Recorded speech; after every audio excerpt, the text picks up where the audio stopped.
When someone leaves you a weird note on your windshield, what do? It was a Thursday night, almost closing time at the diner. I was wiping down the counter, just trying to get through the last 15 minutes before I could go home, when my phone buzzed. Unknown number. Normally I'd ignore it, but something made me pick up. "Is this the owner of a silver Camry parked behind Tony's diner?" a man's voice asked.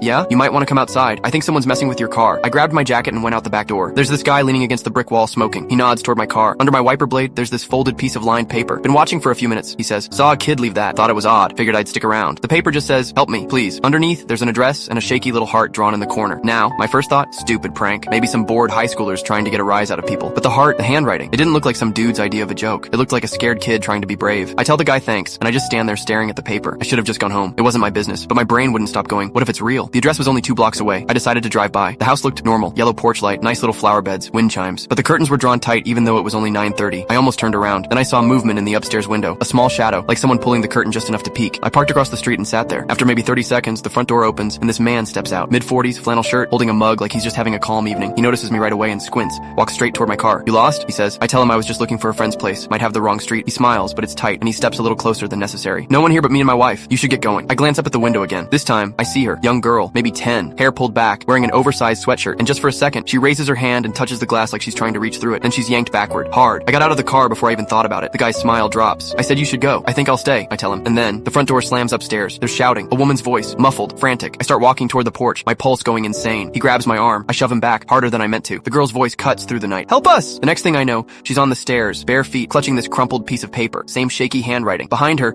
a woman stumbles into view, blood on her cheek. He moves toward them. I move faster.